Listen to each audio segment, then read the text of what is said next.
Kasubire kubaramutsa no kubaha kaze mwese abanywanyi bacu bo muri ko murabana natwe mu makuru n'ibiganiro vya misi yose tuba turiko turabashikiriza n'umwanya wayagezweho ariko aravugwa cane ngaha mu gihugu c'u Burundi.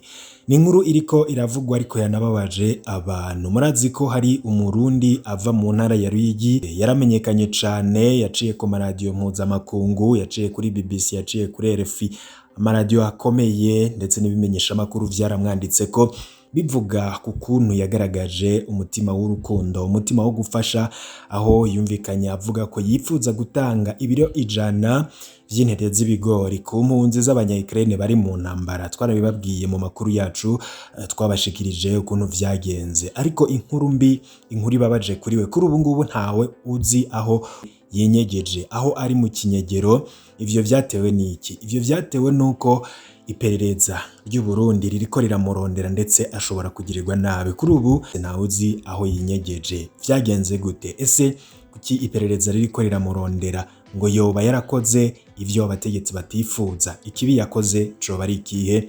Murano makuru muraza kubikurikira mu buryo buramvuye. Ni inkuru yababaje abantu ndetse n'inkuru iriko iravugwa cane ivy'uyo mugabo wo mu Ruyigi, bikaba bishobora kumera nabi. Bamwe bakavuga bati si ubwa mbere tubonye iperereza rifata abantu muri ubwo buryo, canke se bakanaburwa irengero canke bagatorwa ibiziga. Uyo mugabo musengere cane kuko ivyiwe bishobora kuba bigiye guherera ngaha. Ivyo bivurwa n'abantu bamwe n'abandi bazi ibiba biriko birakorwa n'amakuru yose atandukanye ariko aravugwa, turaza kubigarukako mw'idonido twabiteguye. Hari n'ibindi biriko biragarukwa ko cane ku mbuga ngurukana bumenyi. Ubugizi bwa nabi burabandanya kwiyongera. Ubugizi bwa nabi, hari umumotari yafashwe agacumitwa imbugita mu mutwe n'abagizi ba nabi. Bamwe batanguye kuvuga ko ari ingaruka zatanguye kwibonekeza kubera abantu benshi kuri ubu bari mu bukene badafise ico bakora, kubera ingingo yafashwe yo kubuza abakorera mu gisagara ca Bujumbura bagendesha za tukutuku, amakinga ndetse na za bajaji. Gutyo rero ngo abantu bakaba batanguye kuja mu bikorwa vy'ubugizi bwa nabi. Ivyo bivurwa n'abakurikiye ino nkuru. Ngira abanze wumvirize ukuntu vyagenze. Uyu n'umuntu wo kwiranda, n'umuntu ava ngaha muri VSN w'umumotari. No kuvuga uyu bamufatiye hagati y'ijya, urumva yazanye abantu bamubwira yuko abazanye muri VSN bajanye.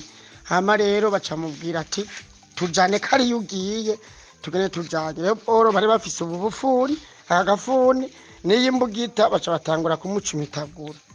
Imoto bayitwaye bayijanye na dokima zose ni JA 97 54.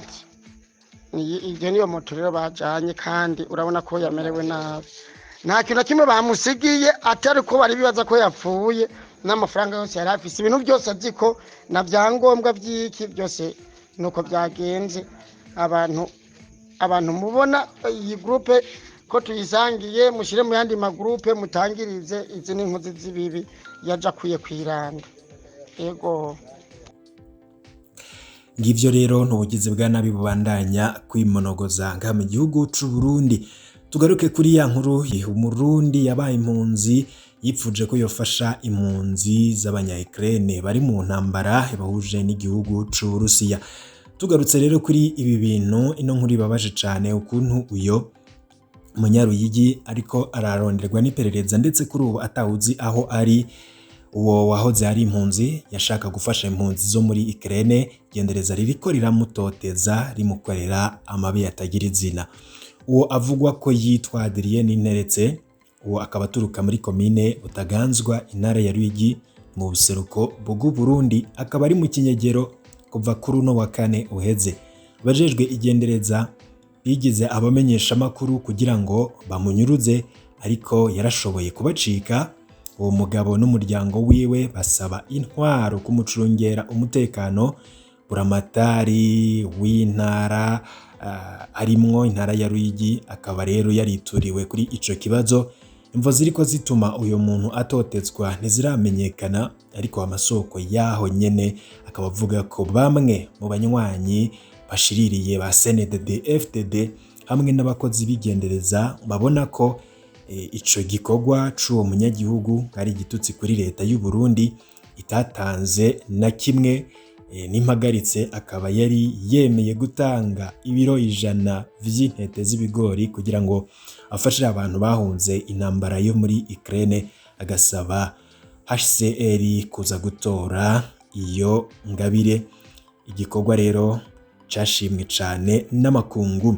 Ivyo byose vyatanguye mu ndwi iheze. Adrien N'impagaritse yahamagawe kuri telefone n'abantu biyita ko ari abamenyesha makuru ba BBC, bamubwiye ko bagomba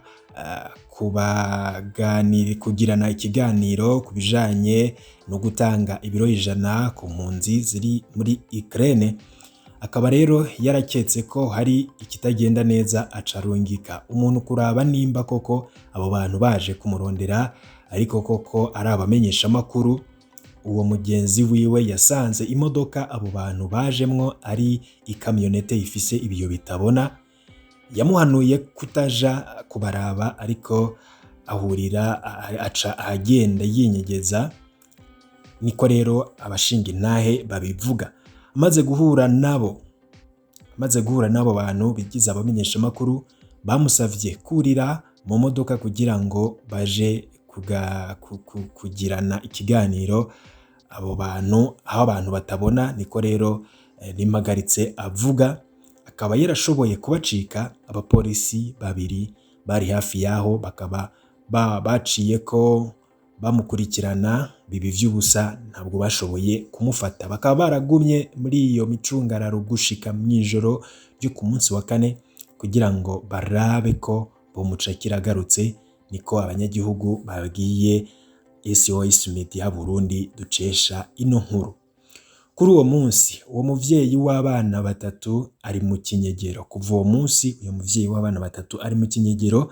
Amakuru dufise akaba avuga ko uwo mugabo yituye buramatari wa Ruyigi,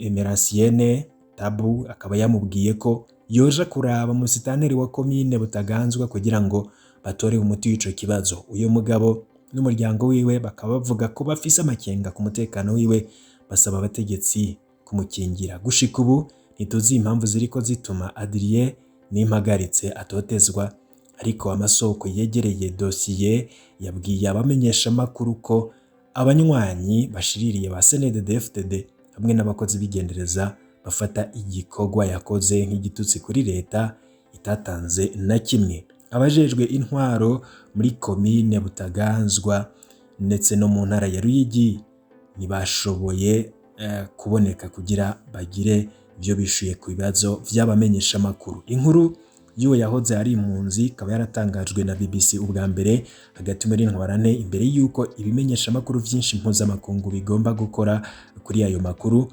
Ku mbuga ntangamakuru zihuza abarundi bose barashimye ico gikorwa c'ubutwari. Nk'uwabaye impunzi ubwanje nipfuje gutanga imfashanyo ntoya. Ndi umunyagihugu, nta vyinshi mfise, ariko ndafise umutima ubikunze. Ndavye amasanamu, narabonye abana n'abakenyezi bariko barapfa. Ntajwi mfise kugira ngo nanjye intererano yotuma izo ndyane zihagarara, ariko ndashobora gutanga igice c'ivyo narimye kubw'umutima w'urukundo. Niko N'impagaritse yabwiye BBC.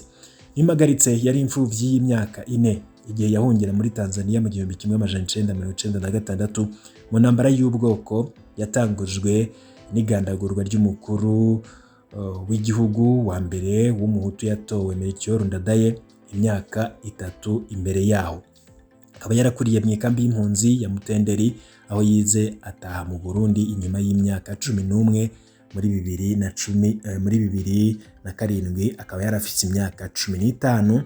Ati narabaye muco bita ubuhungiro, twaronka ivyo dufungura bitugoye. Niko uyo muvyeyi w'abana 3 yibuka. Haciye iminsi mike y'abakozi bishira hamwe HCR bategerezwa kuja gutora iyo mfashanyo igenewe Ukraine. Ayo makuru rero akaba ariyo no kubagira kuri uyo munyagihugu ageramiwe N'impagaritse Adrien. Ibintu bikaba bitamworoheye, abogira ico bafasha bakaba bafasha kugira uyo umunyagihugu vy'ukuri abashe gufashwa ndetse n'abariko baramugirira nabi babashe kubihagarika.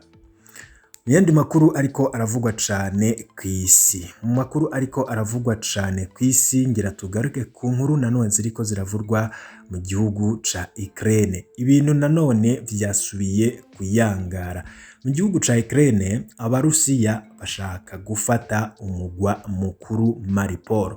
Vyifashe gute kuri ubu ngubu intambara muri ico gihugu? Ni nyuma yaho Perezida Vladimir Putin ashiriyeho umujenerali karuhariwe atagira impuhwe. Bivugwa yuko yashizweho kuko yabona ko urugamba rutariko ruragenda nkuko Putin yavyipfuza. Kuri ubu igisagara ca Mariupol coba kigiye gufatwa n'abasirikare b'Abarusiya kuko batanguye kuharasa ibisasu bikomakomeye cane. Abasirikare b'Uburusiya kuri uno wa kabiri bakaba bongereje ibitero bigamije kwigarurira igisagara ca Mariupol kiri ku kivuko.